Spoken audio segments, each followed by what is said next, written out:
All right, this is part 2 of the ballerina.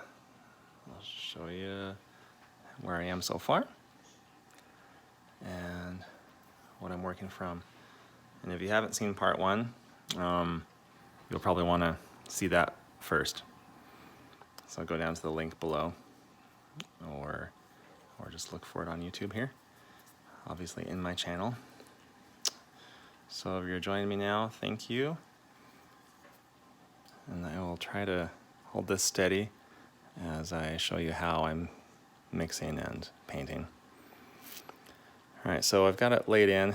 Actually, I'll admit it's a couple days later. I went to a museum and visited some other artists over the past couple days and got some other things done. And my daughter is trying to take my monopod stick away from me right now. Hi, Abby. I want to throw the stick.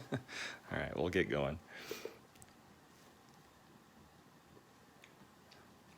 So again, this is dry, but it won't affect really how I paint or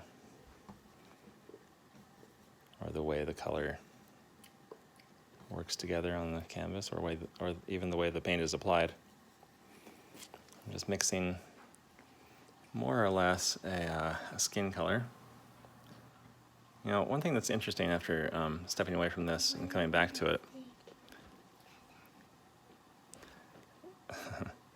is that I see it with slightly different eyes, like I'm seeing it through different colored glasses almost. I don't know if you've experienced that phenomenon before, but I'm noticing that I'm kind of seeing the reds and the other warm tones a little bit more clearly than I was before. But regardless, can you see how quickly it went from, I mean, you'll have to rewind it to see it now, but, and this is just really more or less trying out the color than anything, but it quickly went from not being very close to finished to looking quite finished really rapidly. So I'm actually gonna change brushes here. Something a little stiffer, not as long. I'll go back to that one probably in a minute. Just mix up something similar to what I had there before.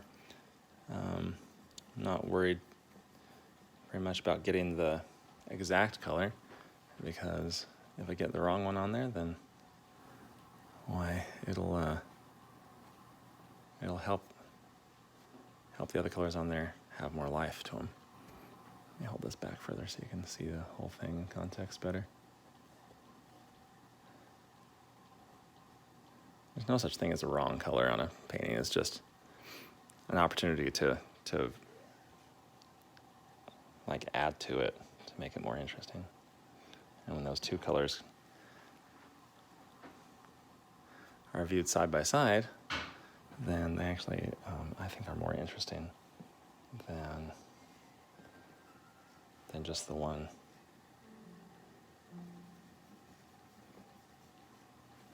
Something a little bit more colorful, more chroma in there.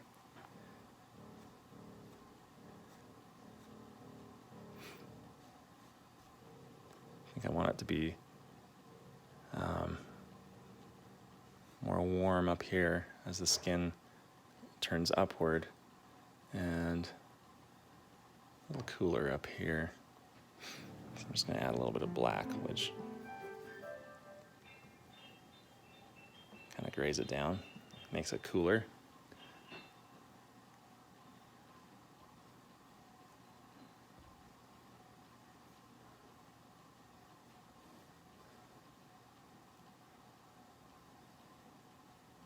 Fixing the outline there. I'm using this color just because it's on my brush. It sort of matches the color that I want to put there, so I'll put it in. Really, there's no secret to color mixing. It's just, I think people tend to overthink it a little bit. I'm sure I do sometimes. I'm gonna hit some highlights on this, the back of this dress here, this part right here. I'm gonna treat it as one big shape rather than nitpicking over all the little things. Because if I paint all that stuff, it's gonna lose, it's not gonna be as interesting. It's gonna lose a lot of its power.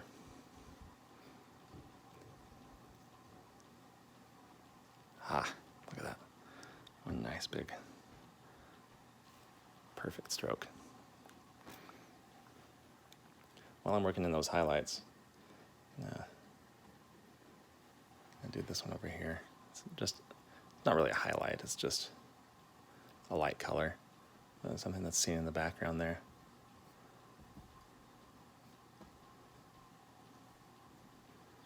So that part right there.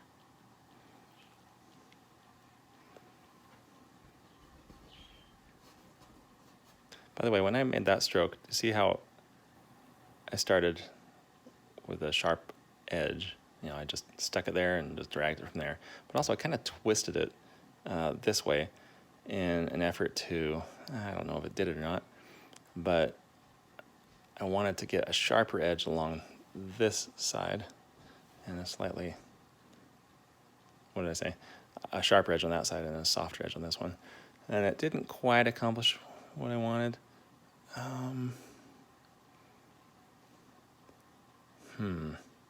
Gotta make a decision now. Do I want that to be sharper? You know what? I'm gonna make that softer.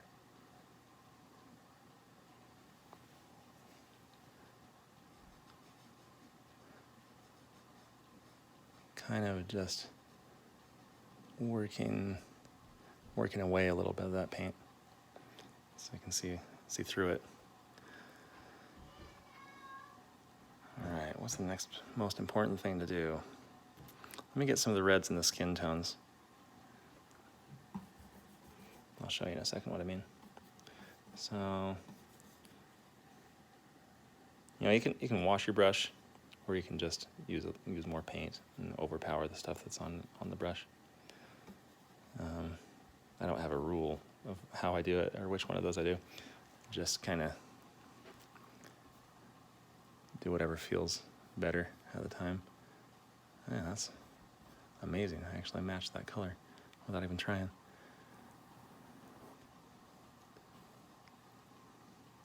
I honestly wasn't trying. I was trying to get something a little bit more red than that. But so what I'm going for is, see how much red there is in the ear and the hand. Not so much in the shoulder here, although there's a little bit of reflected light. Definitely in the face, in the features, the cheeks, and even though you can't see it very well, you know, there's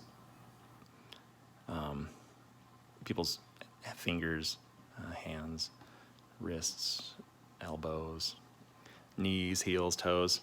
Those are all, let's make that back up. They're all a little bit more red than the other skin. So I'm gonna redden that up.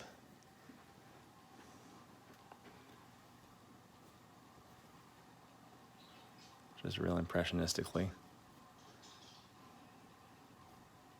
Less is more, almost always. Don't need a lot. And particularly with brush strokes, less is more. That needs to be darker, but see how just those 3 points, maybe this fourth, this really kind of brings another dimension to it, brings life to it, where there wasn't as much before. Sorry, I'm not very good at aiming this sometimes because I'm looking at my palette instead of at the camera.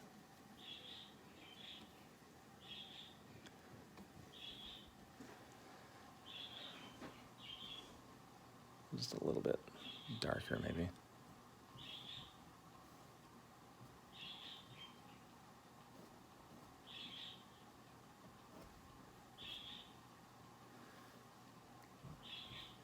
You know, I have friends who make videos like these, and they charge, you know, $50, $60, $90, $120 to watch them.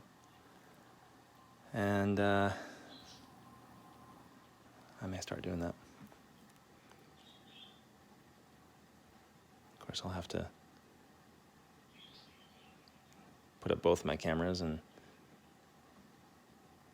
go through the process of editing, and I think that'll be pretty cool. But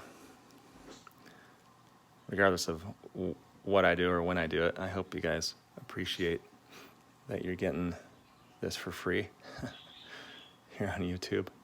It's sort of insane that I'm doing it, but I appreciate the kind comments from you guys, and it's that makes it enjoyable for me. And frankly, the way I do it right this way is not certainly not all-inclusive. It's just I'm giving you a lot of information, but I could stand to give a lot more if I were to sit down and organize my thoughts ahead of time instead of just shoot from the hip. But that's kind of part of the fun of it, isn't it? Let's see, I'm gonna work on the face a little bit.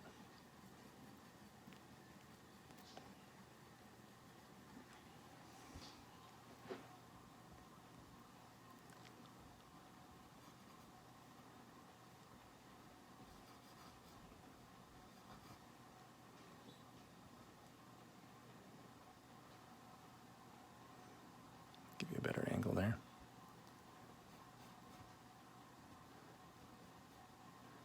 You know, in my work, I think it's really, I really enjoy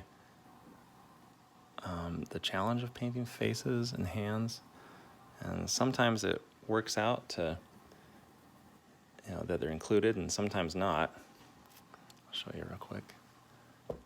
Oops. So there are a couple some details in here. The ear is more or less done. Just a red stroke and a darker red stroke. And I just did the shading here, and it's only going to take 3 or 4 small dark spots to indicate pretty clearly what the face looks like. Also, I'd like to make the hand, the knuckles be a little bit more clear than what they are here. So let's start on the face. Just takes a few brush strokes. So I like doing the face, but sometimes it can be better to leave it undone. Just depends. I think one neat thing about leaving it undone is that anyone can kind of place their favorite girl, their favorite dancer in that scene. Imagine her in there rather than be stuck with my representation. Granted, this is, the girl who modeled for this is very pretty, and I think she embodies that feeling, of all the things that a ballerina represents, the beauty that is represented there. But it's also pretty fun to be able to imagine someone else in there that you know. So that's something that I consider is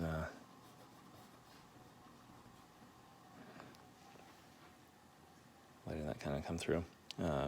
Letting it, it's not the right way to say it, letting that be an option. Letting it be a little bit more obscure so that it could be almost anyone. So this is a little bit darker. It's tough to see. A little bit darker than this side. Can you even tell? It's a little bit subtle, but see, I'm dragging this across there. Let it be a little bit softer. So I've got a reflected light and then a highlight where the light is just showing on it, but it's not really reflecting as much. And then this is the the darkest part. It's kind of like the part where there's no light shining on it, but it's not really picking up any reflection either, or any like fill light. I don't know what the technical term is. I guess fill light, if you were a photographer, would be the proper way to think of it. So this is like the fill, and this is the reflected light, where it's actually, if it were made out of silver leaf, covered in silver leaf or something, reflective, you'd actually see the reflection of something nearby from there. It's probably coming from there, from right here in this case, or maybe back there. There's a quite sharp or bright reflected light there. That's a little bit too bright, but gotta go back and fix that now. Just darken it a bit. Trying to minimize my back and forth to my palette so I don't make you sick.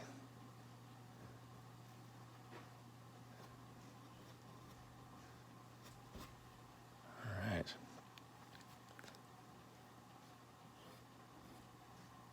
There's some things going on with her dress here, and it's hooked onto a sleeve type of thing. Not really a sleeve, it's just flowy goodness. It's pretty. Just more of that. The color doesn't matter so much as, it's just blue, it's just a blue, kind of a light blue, just like all the other light blues that I've been doing.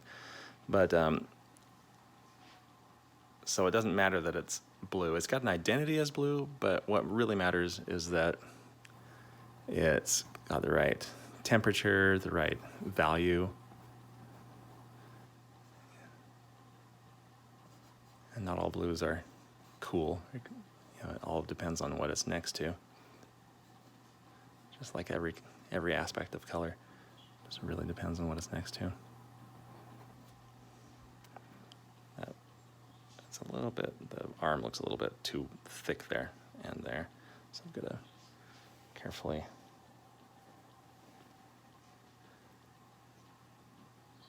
just make sure that it looks right from my view. A little bit more of that blue, kind of that lighter area, bringing more of that down there. I can use that to carve in this shape.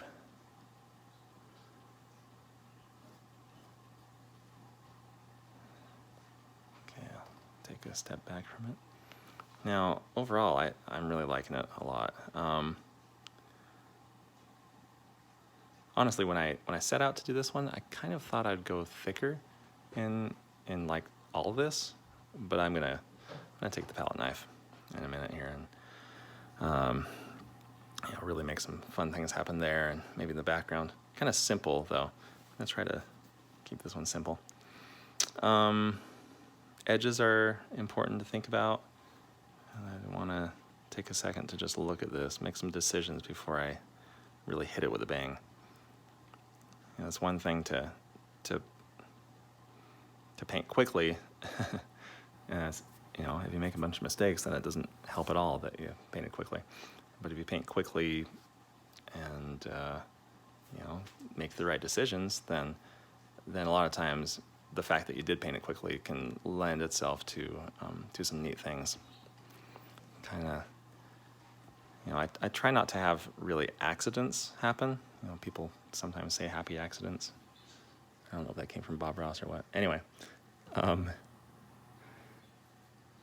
don't want to have accidents as much as I just want to have like, I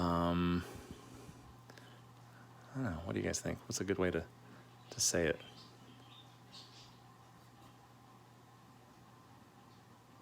I'm thinking of something right now as I paint. Trying to think of what I would call it.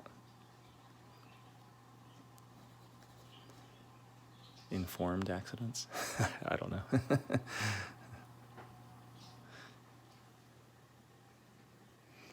I'll have to come up with something.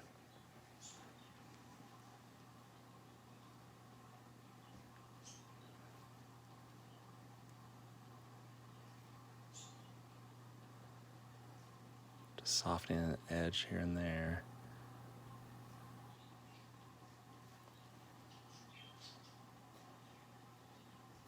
Needs to be a highlight on that shoe. Well, it kind of is. You know, maybe I'll leave it alone for now. I don't like that this is so light. It doesn't really work for me. I think I want to diminish that. But you know what? I'm almost done. So a painting is done when anything you do to it would sort of diminish the awesome, I want to say almost accidental integrity of everything. It's like, I don't want to undo this amazing good stuff that's happening. You know, these really like quick brush strokes and thick things that happen so quickly and that are it's all, you know, you kind of want to make it look like a painting almost accidentally looked perfect. You want to, I don't know. It's not about wowing people. It's just about, I don't know, there's just some magic in a work of art that does a lot with little.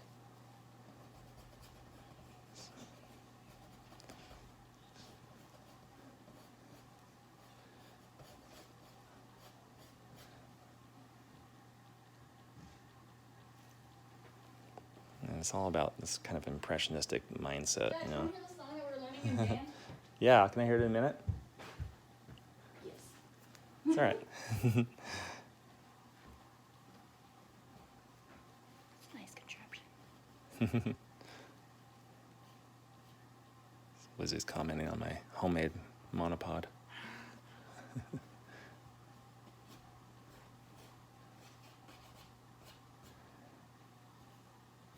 So just impressionistic strokes. I really don't want to show every floorboard. That would be ridiculous and kind of boring, actually.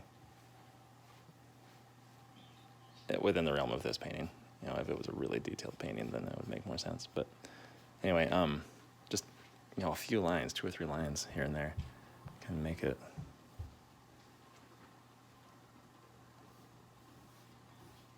look like it's a wooden floor without having to paint the whole thing. And it's not that I'm being lazy, it's just, I don't know, I want to say more with less. You know, that's just the intention. Get some more brown in there.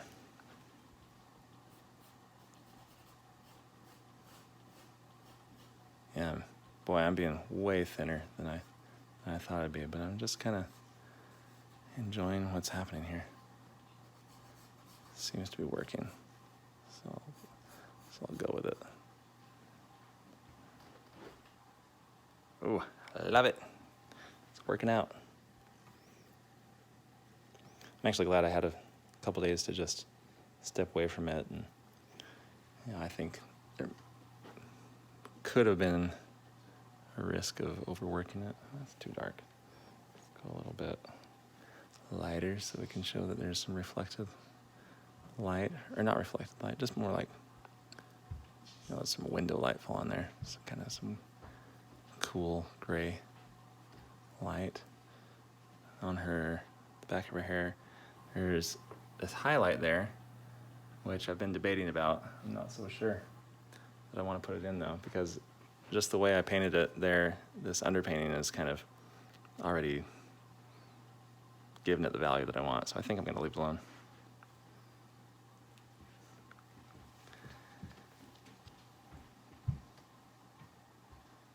Okay, I have to be careful not to ruin it. I think I want some palette knife work in there, just because it's fun.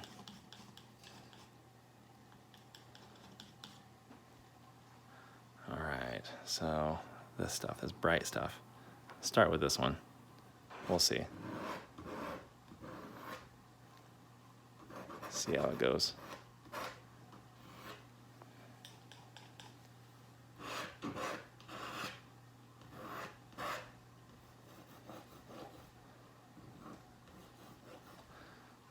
Step back and see if that looks right. Does that look like wood to me? And if it does, then I can maybe carefully finish it, but gotta really be careful not to overdo it.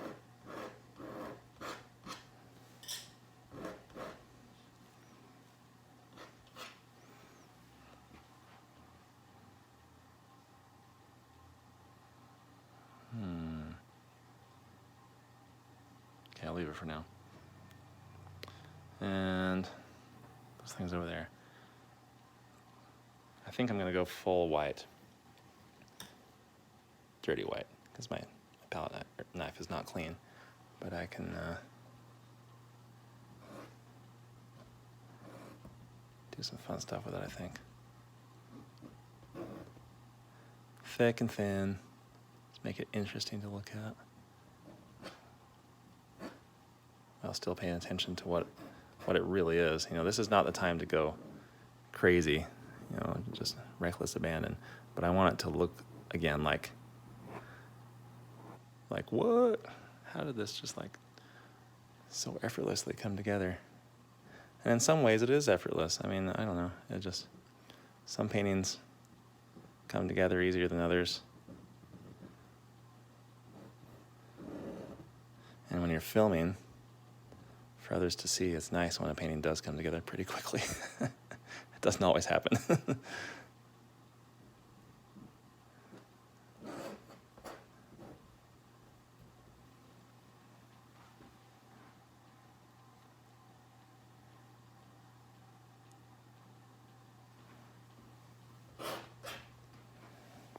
More white. It's just white, just pure, straight from the tube white.